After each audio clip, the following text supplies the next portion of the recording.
for that, and whatever's in that particular report will just help us in this conversation, just understanding what they were saying, the victims as well as the experts. You can always be part of this conversation. 0795 045 864 0795 045 864. You can call in live. Dr. Ireri will be here to just demystify the kind of myths and misconceptions and whatever you always hear about TB. He'll be telling you on that. Dr. Ireri Victor, karibu sana. Thank you so much. Who is Dr. Ireri, first of, before you begin? Dr. Ireri is a medical doctor who recently graduated, finished internship, and I'm currently doing other things. Okay. So your Elias slot here, the interns when the minister wants to call junior doctors, really? Not really. I'm in that lot where we are the so-called unemployed doctors. Yeah, all right. But we have something to do with our own lives. All right. So this, even as a general doctor, you're just helping us understand tuberculosis. First off, what is tuberculosis? Tuberculosis is a very old disease. It dates back to more than 30 years ago, based on archaeological evidence. The first reports were more than 2,300 years ago among the Chinese and the Indians. Tuberculosis, in other words, is caused by a bacterium belonging to the Mycobacterium tuberculosis complex. It's more than 9 bacterium that can cause tuberculosis, but the most common one is the Mycobacterium tuberculosis. I think I've confused you a little bit, but it's okay. Just know Mycobacterium tuberculosis is the commonest cause of TB. Right. So how, in your experience, maybe the kind of prevalence, is it probably quite easy to get someone with TB? TB is quite prevalent, especially in lower and middle income countries. In the first world, it's not as prevalent as we are as in these areas of the world. And then there's places where TB is more prevalent than the others. It's called there are 30 countries in the world which make up to almost 80% of TB cases in the world. Kenya is among them. Others include Pakistan, South Africa, and India. Every day, about 3,500 people die of TB worldwide, and so it's a very devastating disease, but it has a cure and it's preventable. So how does it all start? How does all this start? How does one get TB? You get TB in various ways, but the most common form of TB, which infects the lungs, you get it through inspiring or inhaling rather droplets caused with the bacterium. So it's an airborne disease most of the time. But there are other forms of TB which may be caused by ingestion or drinking unpasteurized milk that has not been boiled from cows that are infected with TB, but that's very rare. Okay. Yeah, but the most common cause is the airborne, just like COVID, from sneezing, coughing. Yes, that promotes the spread of TB. And Dr. that's interesting because the National TB Leprosy and Lung Program tells us that about 40% of Kenyans infected with TB were undetected and thus untreated. And even in the report that we're listening to, it was also reiterated there. So 40% is quite a huge number. That would probably be, let's say, 1 in 4 of maybe 10 people, 4 out of the 10 of them probably are infected. First off, because I mean, you've told us that would be spread through inhalation. So there are 10 people in a room. Chances are 4 people are infected with TB. Break it down for us so that, simplify for us so that we understand what these numbers really mean. Because most instances we find ourselves in large groups of more than 10. Mepanda matatu asubuhi, matatu waliamua jazani, and it's a 14-seater and there are probably like 20. You go to probably an event, there's so many people there. You can't really know who has TB, who doesn't. So help us understand what these numbers even mean. There are three things here. Given that you've correctly mentioned about 40% of people have what we call latent TB infection. Mm-hmm. In layman's words, that means you have the bacterium in your system, mm-hmm. in your body rather, but the body is able to fight the bacterium to an extent you don't show the symptoms, the so-called asymptomatic.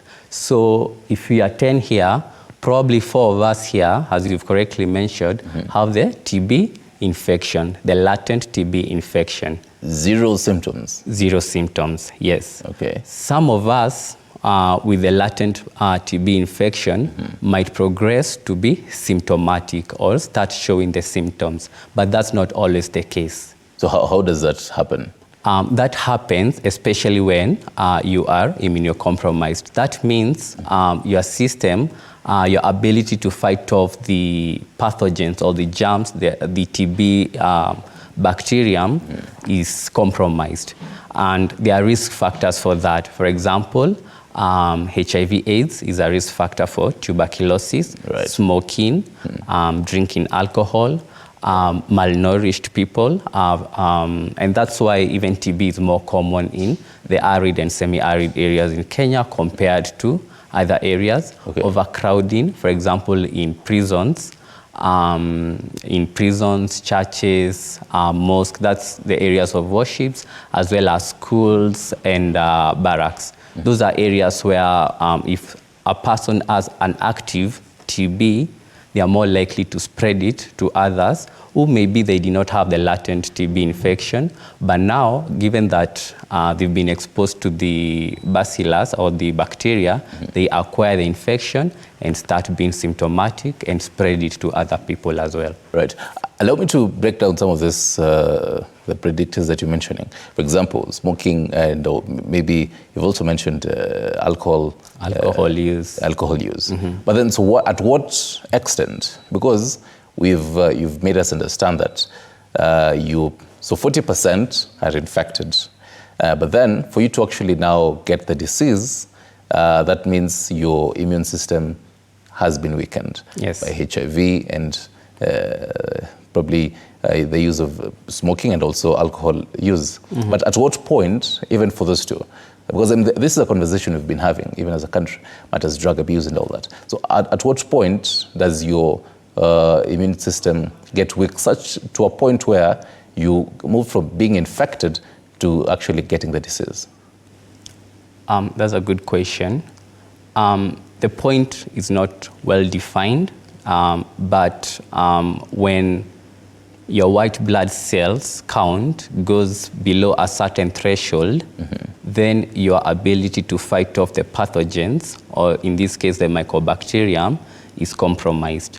And at that point, the mycobacterium or the TB pathogens mm-hmm. are more, they are more likely to spread, mm-hmm. either replicate, that means they multiply in your system and end up even affecting more organs. Not only the lungs, they can go to literally every part of the body, mm-hmm. Apart from the teeth, mm-hmm. The hair and the nails. But all the other organs can be affected. So that means because you're infected, so this is an underlying factor. Mm-hmm. So, for example, let's say the alcohol use, for example, intake of illicit liquor.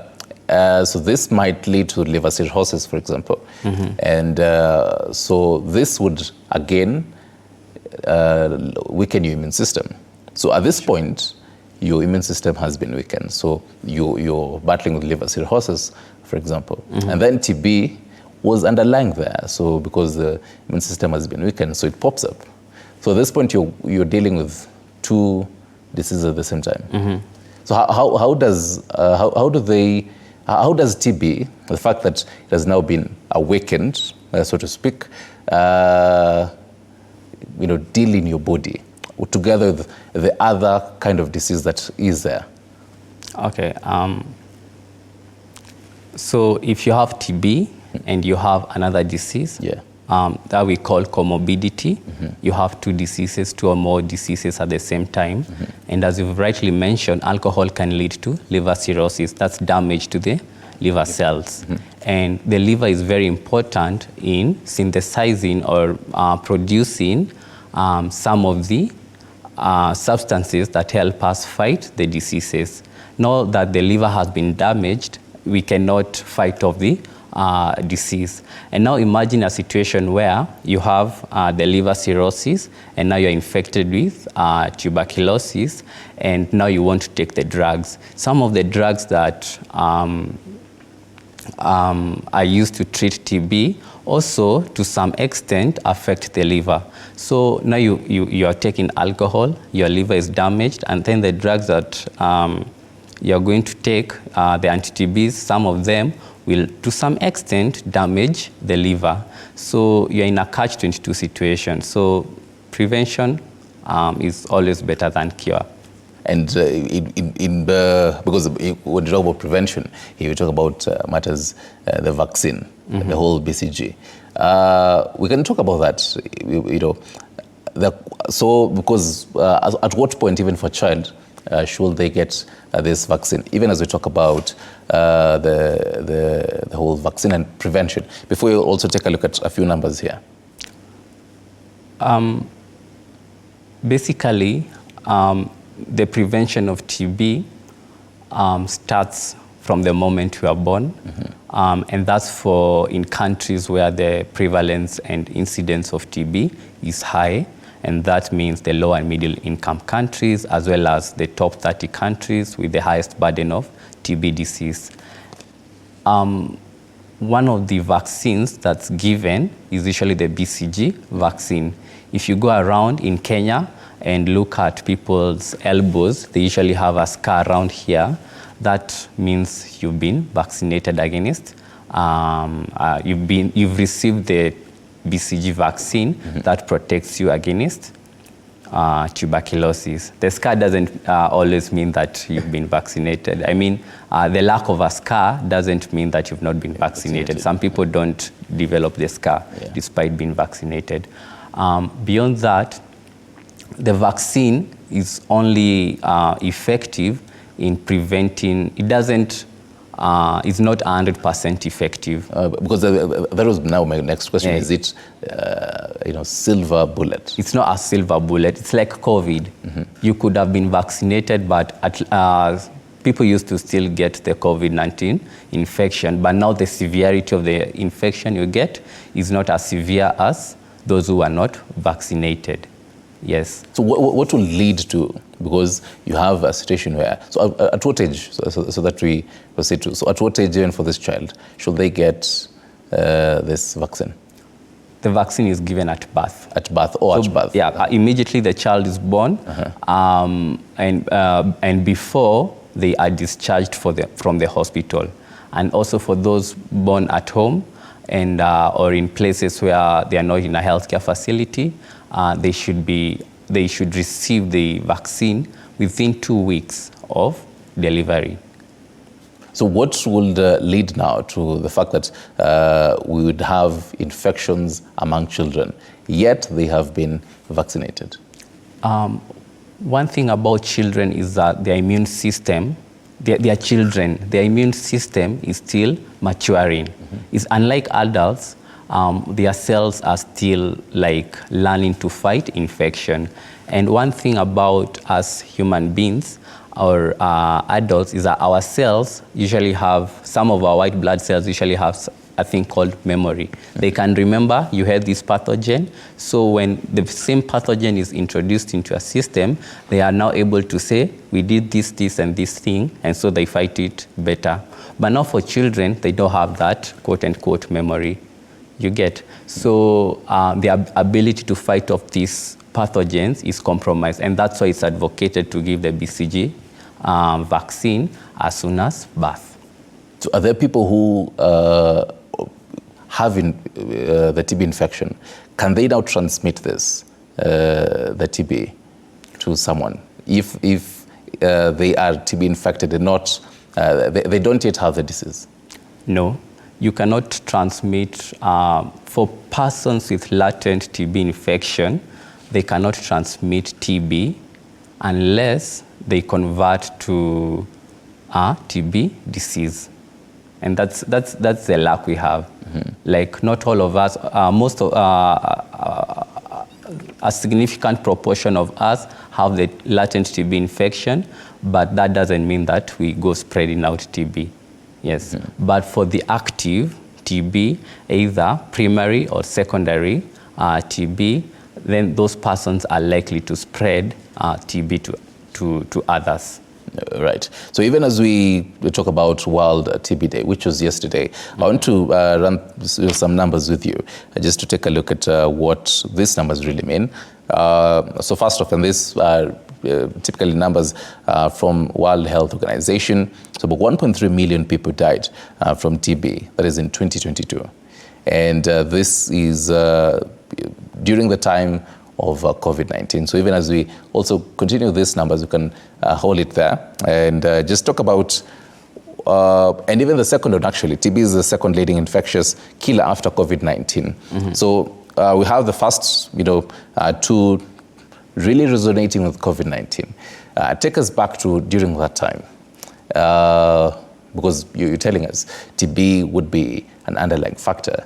They're now having a disease that would weaken your immune system. For example, COVID-19. How did it play in this particular time? During COVID, just before COVID, TB was the leading cause of mortality or death due to a single infectious agent. Actually, there were 2 times more deaths caused by TB than HIV/AIDS. But now with the advent of COVID, COVID overtook it, and now TB took the second place. And remember, there was a lockdown during the COVID period, and maybe the testing wasn't as much, and some of the deaths due to COVID some of the deaths were attributed to COVID and not TB. So statistically, we can't be so sure about how TB was, the prevalence of TB during COVID times. But now there has been a resurgence in TB cases, and the numbers are going up, given that, compared to now, given that COVID is declining in its prevalence and incidence. And interesting, you mentioned even declining in its prevalence, because even today, when you're taking a look at the newspapers, on the front page of People Daily, it was saying schools are now reporting, this is Kenyan schools are now reporting new COVID-19 cases. And this has been the case even last week. When you take a look at what the papers were saying, probably even doctors are trying to understand, are we having a whole return of COVID, or it's just a whole flu? And we took a look at even the weather right now. Just people are trying to understand, is this COVID, is this flu? So this was in 2022. Right now, even when you're having reports of probably a return of COVID-19, are we expected to see more cases of TB diseases? The whole 40% of infections now moving from infections to diseases. Given there's actually a new variant of COVID that was reported some time ago, it's called the JN1 virus, and JN1 variant, and it's striking to know that it's evading the immune system. And given that, probably, this is my assumption now, it's based on my opinion, probably if it can evade the immune system, then it can weaken the immune system and thereby increase the incidence of TB, given that your immune system is compromised. And you had mentioned that because these are not for schools, because even as People Daily was reporting, COVID-19 cases in schools. So in schools, you'd find learners around there, and in most instances, a classroom that has even about like 40 learners. When we're having such, and even such kind of reactions to, we might probably be seeing new TB cases being reported, even among people who are 18 and below, the children really. What should be done? What will you now advise for people in such kind of situations? What I would advise people in such situations is to take precautionary measures. If you have a cough or if you want to sneeze, don't sneeze letting out the air to everyone's face. Just do this. Alternatively, you can use a mask. Actually, the mask prevents others from getting, doesn't prevent you most of the time, just prevents others, you from spreading the disease, yes.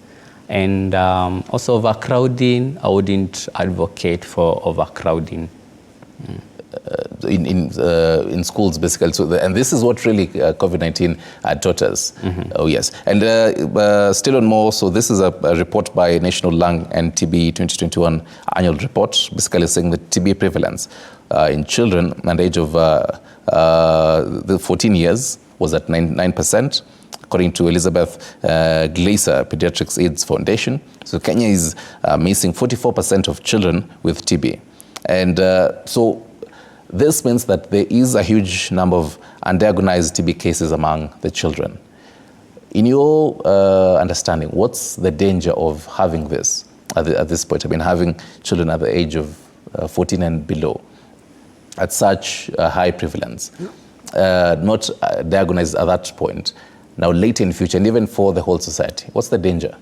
I think that's quite dangerous, and the effects of that are unforetold, in the sense that, one, TB in children, most people do not think a child has TB. And even from my experience, while working in the pediatric unit, you'd find that almost always TB was the list of the differentials. You'd go from pneumonia, etc., and then by the time you're reaching TB, it's almost after you've given all the antibiotics and you've seen this child is not improving. And that means the child would have probably spread the TB to others. And one thing about children, they might have atypical presentation. By atypical, I mean the common signs and symptoms that we have for TB, they might not show it. They're infected, yes, and it's an active case, but they may not be having a productive cough. They may not be having night sweats as usual. They may not be having the extremes of fevers, but they are infected and they can spread. They're infected and have the disease and can spread to others. So the effects of having children with TB are out of this world. Yeah. So typically, the signs and symptoms of this child who has TB and the TB disease, they mirror a child who has flu.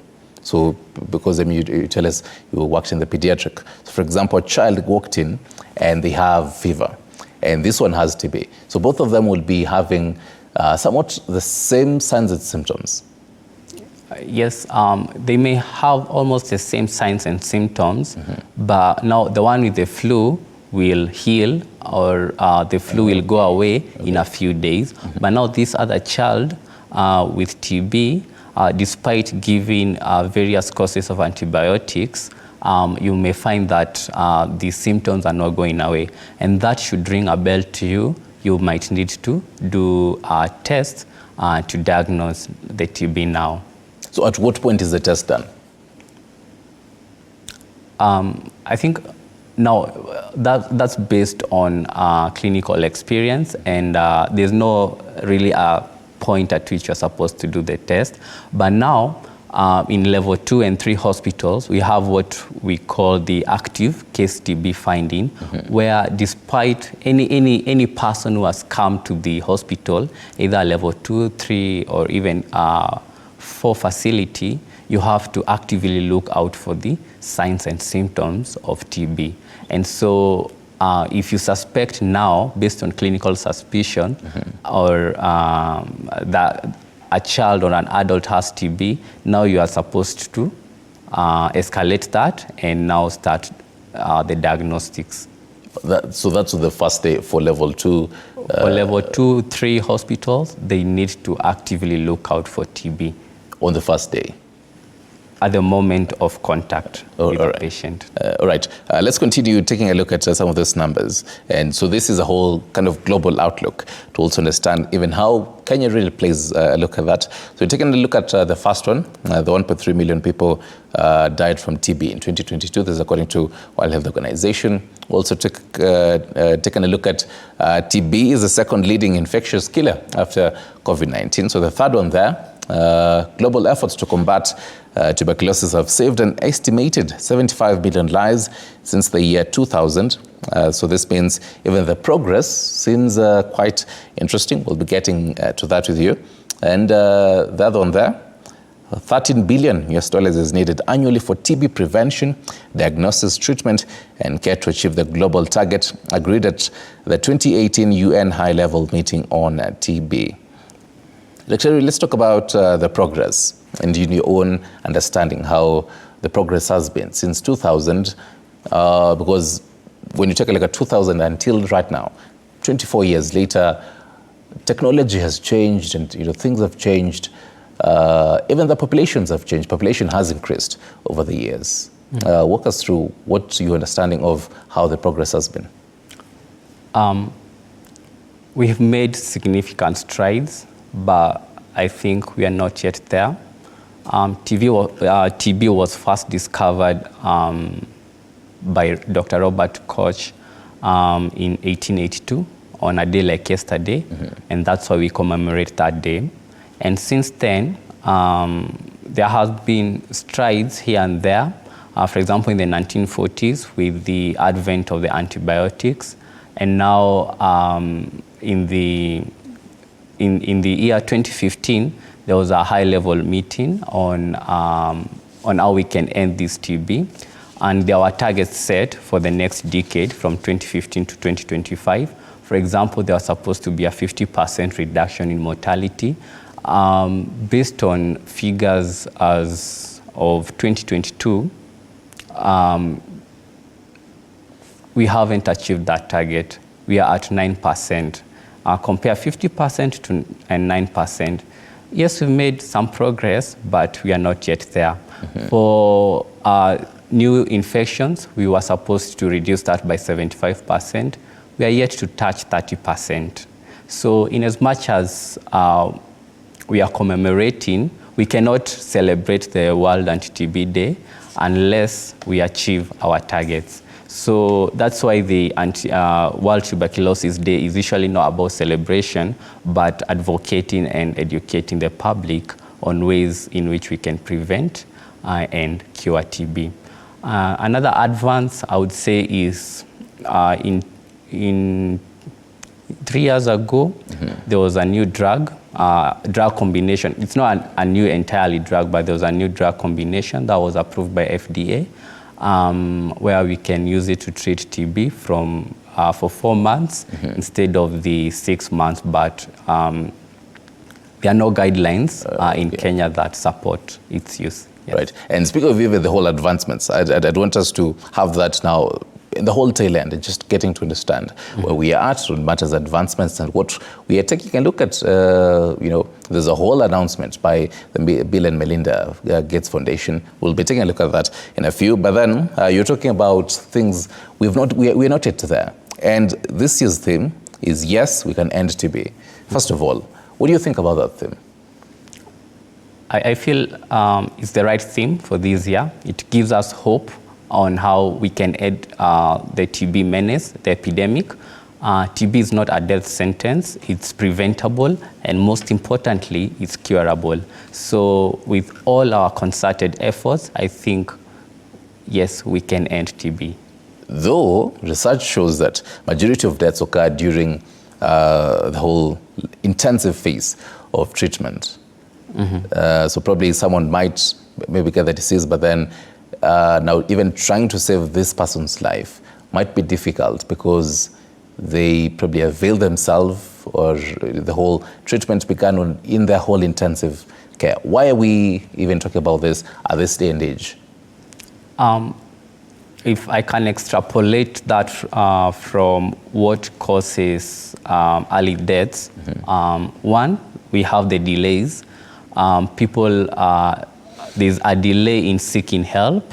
So you feel you are sick, but you want to delay, you want to see what's going to happen, you think it's a cold, it's going to go away, but it doesn't go away, so you delay seeking help, and that compromises your body further.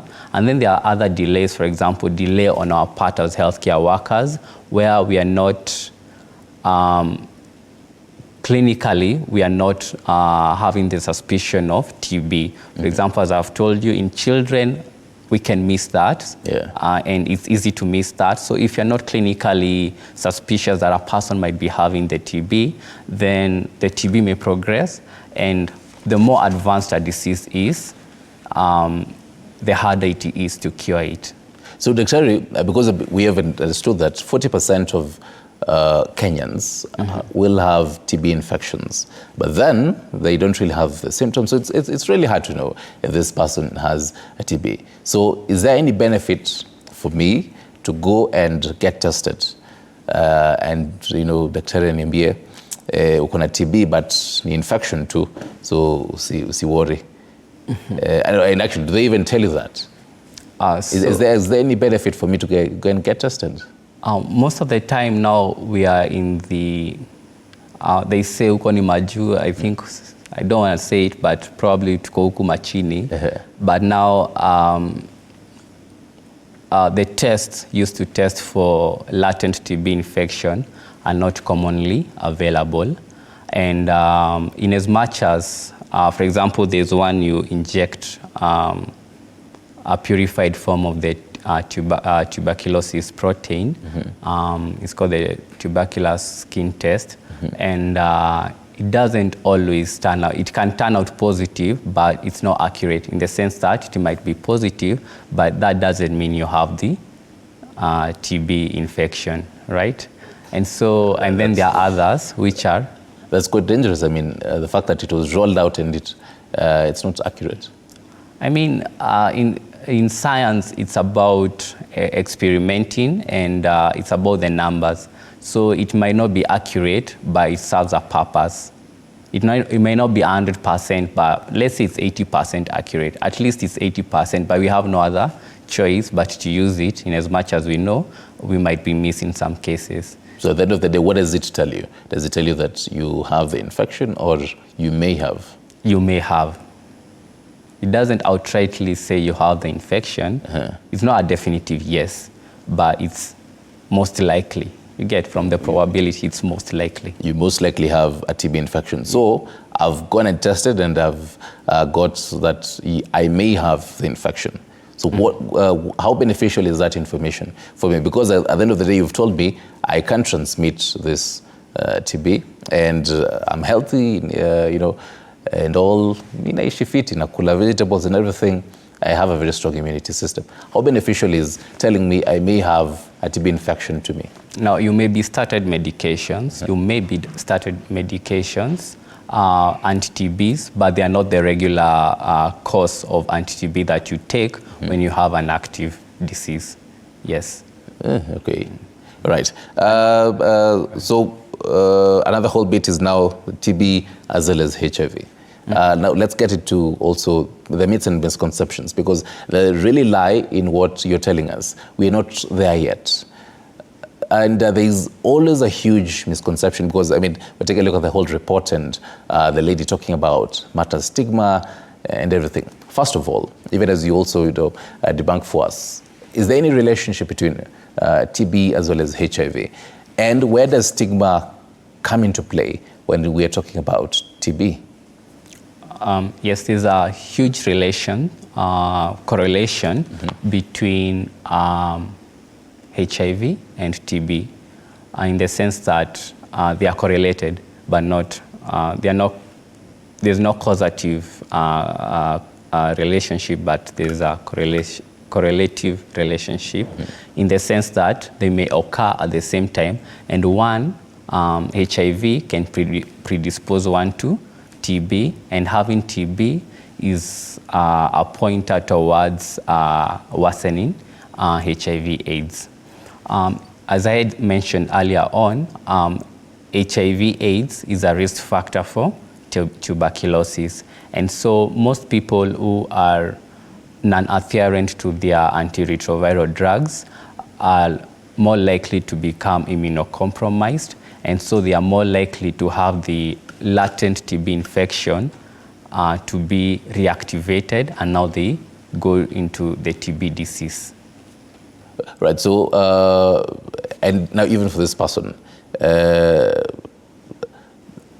can they, because that's a whole other bit of misconceptions, are they able to stay in one, house with this person and all that? Debunk that for us.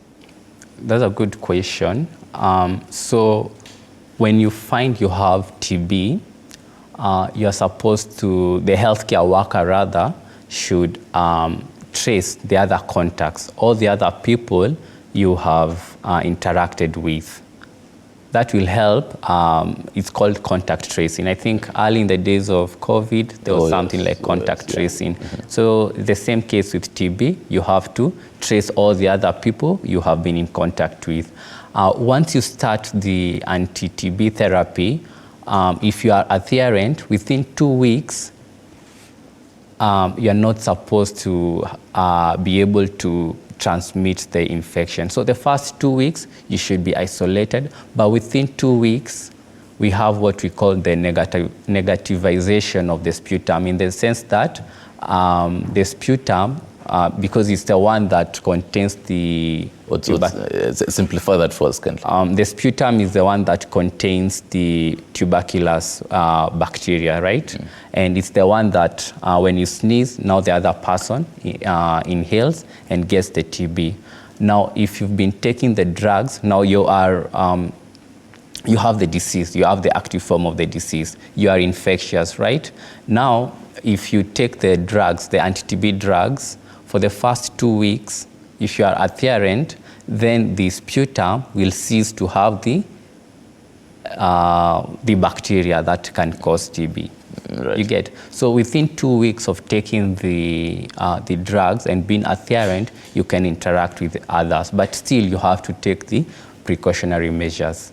Does this apply for adults as well as young children? Yes. And mostly young children, let's say below 5. And my question would really be, even in matters of testing, because you tell us the whole contact tracing, you'd been in this same room with this person. So let's say there was a 3-year-old child there, and as well as, let's say, a 21-year-old. So even the testing, because they've done the contact tracing and they've met this 21-year-old as well as this 3-year-old child, are they going to do the testing the same for both of them? Now, the testing is usually the same, both in children and in adults. And there are other special cases where some tests may be added, for example, for persons living with HIV/AIDS who are in advanced stages. There are additional tests that can be done. But typically, the tests are usually the same. Mm-hmm. For children who are young, and for example, they are born of a mother who is TB positive, they are usually given drugs that may prevent them from acquiring the infection, because they are still going to breastfeed, you get. And so they have to be given something that will prevent them from acquiring the infection. So there's a whole possibility of mother to baby transmission of TB? Yes, because they're in close proximity, rather. Is it now due to the whole breast milk or largely inhalation? Inhalation. You acquire TB through inhalation. Most of the forms. Most common forms through inhalation. It's just a very minor percentage where you get it from drinking cow's milk, infected cow's milk that has not been boiled to the required standards. But the rest is mostly through inhalation of infected droplets. So is this cow also infected with TB, or what exactly is it infected with, so that even someone watching us ajue ng'ombe yangu nafaa niende ipimwe what exactly? Well, TB is a disease that affects many organisms, including humans, monkeys, and cows. And so there's a species that infects mostly cows. And once you take milk, which has not been boiled, then you can get TB of the abdomen. Yes, okay. Now you get TB of the abdomen. Right. So if you're going to be drinking this particular milk, is it going to be, now, are you going to have the TB disease or you're going to be infected? Now, you can be infected if you are not showing the symptoms. Okay. But once you get to show the symptoms, you start, now we call it TB disease. As long as you are asymptomatic, that is, you don't have the symptoms, you are TB infected. But now if you have the symptoms, you progress to TB disease. Right. A whole other bit, still on matters, the whole misconceptions, before we wrap it up on matters, advances, overcrowding. And a huge number of our viewers would probably be around Nairobi and its metropolitan areas, and even in different cities. And someone would tell you, maybe in Komali kama pipeline, and where I live, there's so many people around here. And you're telling me that I'd probably get it through inhalation of even the air that I breathe around me. And there's, wherever I work and I stay, there's just overcrowding. How do we really solve this? One, for the person who is coughing and sneezing, they have to take the precautionary measures. You don't have to spread it. You can do as I had mentioned, where you try to avoid spreading the air droplets. Number two, if it's in an enclosed space, try to open the windows to ensure this circulation of air. Three, if you know someone who has TB, you can, I don't want to say, you can tell them to be adherent to the medications, etc.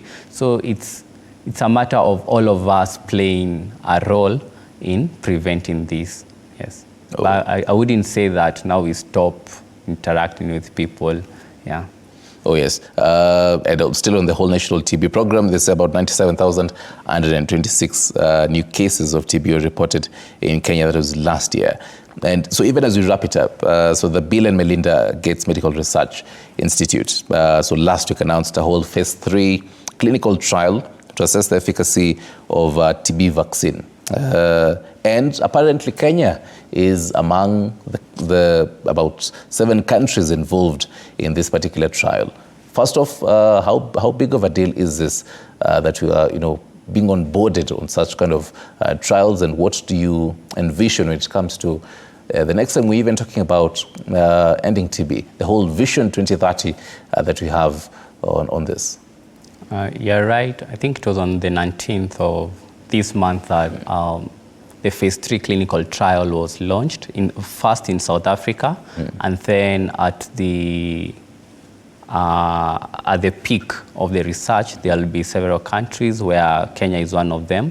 And it's a good progress towards the fight against TB, because if we can get one thing that can, obviously there cannot be a one strategy to kill TB, but it has to be multi-pronged, it has to be multi-sectorial. And so when the scientists do their part, they develop new vaccines, etc.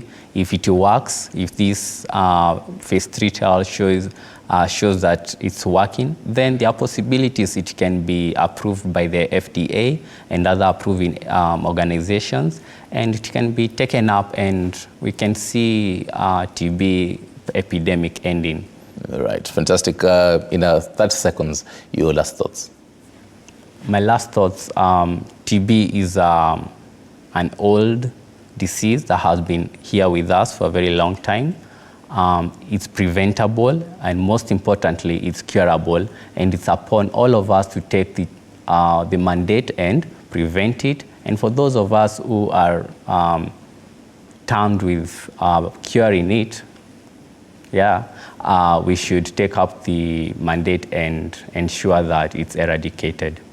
All right, fantastic. Can see definitely this particular vaccine, they say, will be the first vaccine to help pulmonary TB in adolescents and adults. So the whole theme of this continues. Yes, we can end TB. Thank you, Sana, for being part of this conversation, Dr. Ireri Victor, General Doctor. This wraps up this conversation right here, but it continues on our socials on how we can end TB.